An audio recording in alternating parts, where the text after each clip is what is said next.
Roy Suryo CS menolak usulan mediasi dengan Joko Widodo terkait tudingan ijazah palsu. Kubu Roy Suryo CS tetap ingin kasus ini masuk peradilan sehingga Jokowi bisa dihadirkan.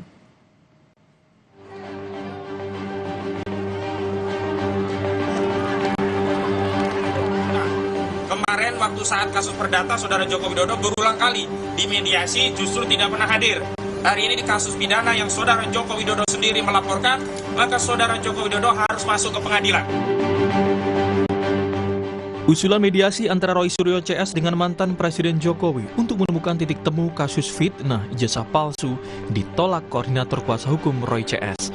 Menurut kuasa hukum Roy, upaya mediasi tak dikenal dalam kasus pidana.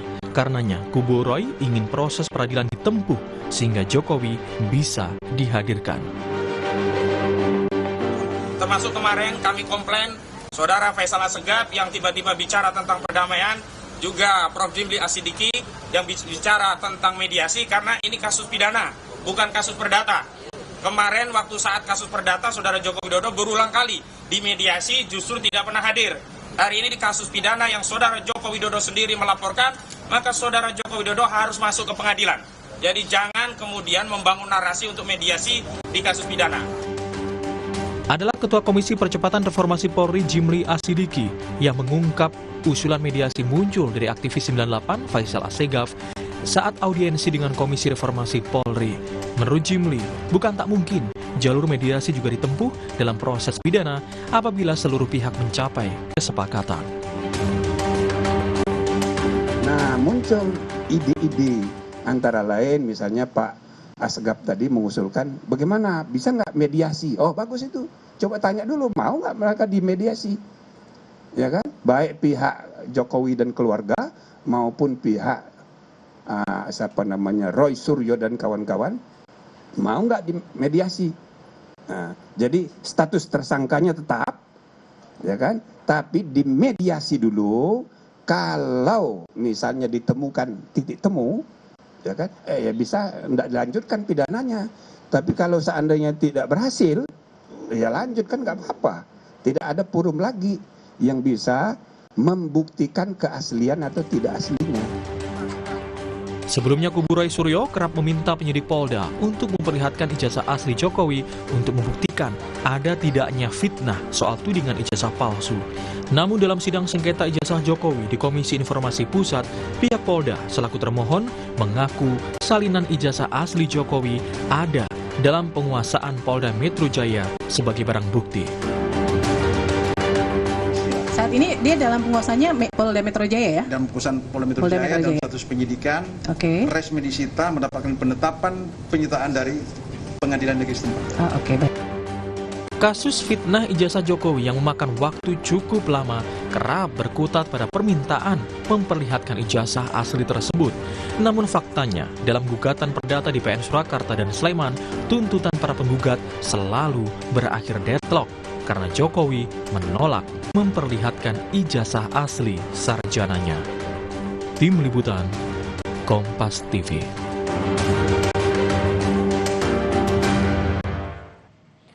Dan untuk memantau perkembangan kasus fitnah ijazah Jokowi, kita sudah terhubung dengan jurnalis Kompas TV ada Cindy Permadi dan juru kamera Denny Yosua. Selamat siang Cindy, bagaimana dengan perkembangan kasus fitnah ijazah Jokowi dengan tersangka Roy Suryo CS? Iya Bella, selamat siang. Ketika kasusnya ini sudah naik ke penyidikan dan sudah ada tersangkanya, artinya fokus polisi adalah melengkapi berkas perkara. Salah satunya bisa dilakukan dengan pemeriksaan tersangka. Kita masih ingat bahwa di kasus ini ada 8 orang yang sudah ditetapkan tersangka oleh penyidik Polda Metro Jaya yang dibagi menjadi 2 klaster. Klaster pertama ada Egy Sujana, Kurniatri Rohyani, Damai Hari Lubis, Rustam Effendi, Muhammad Rizal Fadilah. Klaster kedua ada Roy Suryo, Rismon Sianipar, Tifauziah Tiasuma.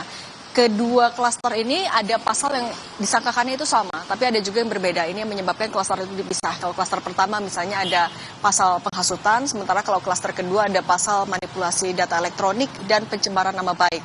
Nah, kalau untuk pemeriksaan tersangka sudah dimulai dengan klaster yang kedua, perdana pada hari Jumat pekan lalu, 14 November 2025. Para tersangka diperiksa selama kurang lebih 9 jam dan dicar 377 pertanyaan oleh penyidik.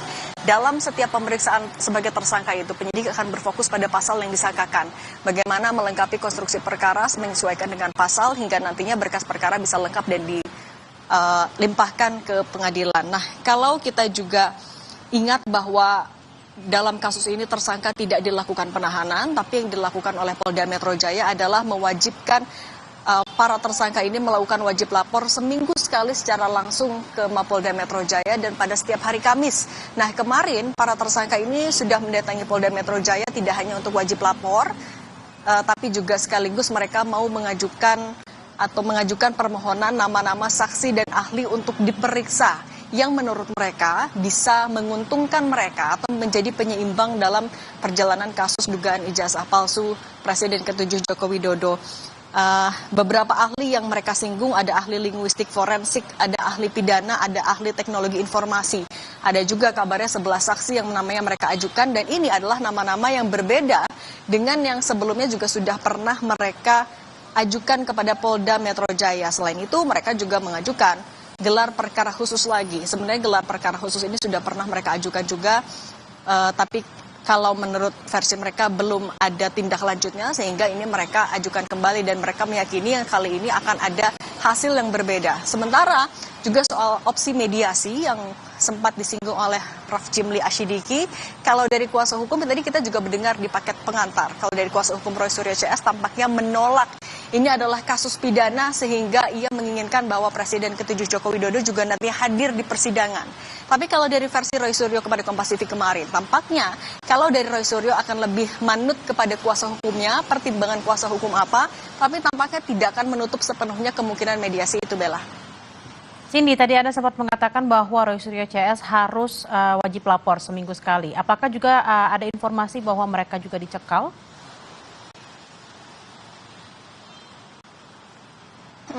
Iya, kabar itu ada di kalangan media. Tampaknya ini menjadi upaya bagi penyidik agar para tersangka termasuk Roy Suryo ini tidak melarikan diri. Tapi kami tadi sudah konfirmasi kepada Menteri IMIPAS Agus Andrianto melalui pesan singkat. Ia bilang kalau dari kementeriannya belum dapat laporan kalau ada permintaan itu. Hal yang sama juga kami tanyakan kepada Roy Suryo melalui pesan singkat. Ia bilang baru mendengar kalau kabar ini ada.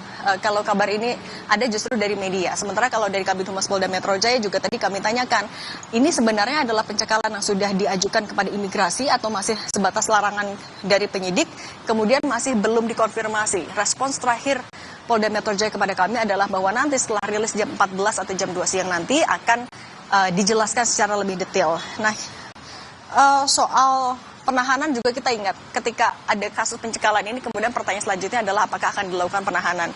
Kita ingat kalau dari berdasarkan secara objektif pasal yang disangkakan kepada mereka memenuhi syarat itu, tapi penyidik punya pertimbangan subjektif hingga saat ini masih belum melakukan penahanan, Bella. Baik, terima kasih atas laporan Anda, jurnalis Kompas TV, Cindy Permadi dan juga Denny Yosua langsung dari Polda Metro Jaya. Selamat bertugas kembali.